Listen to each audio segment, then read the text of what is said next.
Hello, my name is Thomas Basombe. I'm a penetration tester at InfoSight Inc. and welcome to our YouTube channel. In this video, the attack we're going to be covering is known as Kerberoasting. Let's move now into what this attack is before going into the technical part of this video. Let's first describe what Kerberoasting is, and Kerberoasting is a lateral movement or privilege escalation technique in Active Directory environments. This attack targets service principal name accounts, SPNs. What are SPNs? SPNs are unique identifiers that Kerberos uses to map a service instance to a service account in whose context the service is running.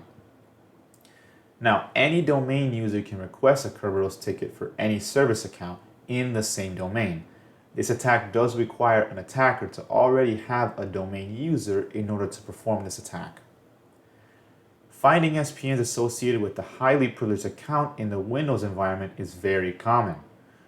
And retrieving a Kerberos ticket for an account with an SPN does not by itself allow us to execute commands in the context of this account, meaning that we don't just become that user since we got that ticket. What this attack allows us to do is to, since the ticket is encrypted with a service account's MTLM hash, we can attempt to brute force and crack that hash to get the clear text credentials of that user account. Thus, a successful execution of this attack will return clear text credentials of a user. We can impersonate that user, and that is how this attack is performed. Let's move now into the technical part of this video so I can show you what this attack looks like when it's pulled off. Speaking of the technical part of this video, to start, I did already mention that an attacker does require active domain credentials in order to perform this attack. And as you can see, I'm going to start up my tool here and it's going to ask me for my credentials. So I'm going to input the password of the user that we're using. And once we authenticate, what you're going to see, and again, this tool is in packets get user SPNs.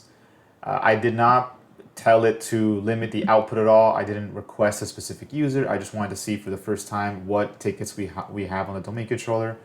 And as you can see, there's quite a lot. Everything is being output here. And what we're going to do is scroll to the top so we could see the overview. And here we have different columns, a table almost. And here are the service principal names, the name of the account, what that account is a member of, when the password was last set, the last logon. All useful information. And of these accounts, the only one of these that is actually crackable is the one at the bottom, SAP service. And I'm going to scroll down to the bottom here. So what I would do is I would start hunting where that ticket is. In this case, it is at the bottom. And this is the ticket that we're going to crack offline via Hashcat or via any other password cracking tool. Now, what I could do is save this manually to a file. As you can see, that's what this output is here. I'm essentially just using the echo command to paste this ticket into a file, which I will then pass on to Hashcat. Or you can use this same tool, in packet get user SPNs, and what you can do is specifically request for a user. So if you already know what user you need, you can just use a request command and then just get that user's hash and it'll be saved to a file via output. And this is what that command looks like here, where it's just giving me that one user. As you can see, I'm not being outputted, or it's not printing out the ticket manually on the terminal. It's just directly saving it to a file. So either one of these methods work. Now, once you save that to the file, Hashcat would successfully crack this account. And now an attacker can perform lateral movement. They can, if this user is a domain administrator, if it's domain administrator, then the domain is essentially compromised. But this account, as you can see, it is a service account. So this account might be an administrator of a certain service. So an attacker would now have control of that service.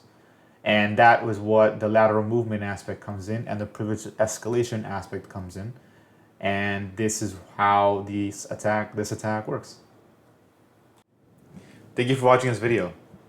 Please check out our channel. We have more bite-sized videos like this where we cover a different attack in each video, give you a brief introduction into it, and show you how the attack would work if it's successfully executed. Thank you.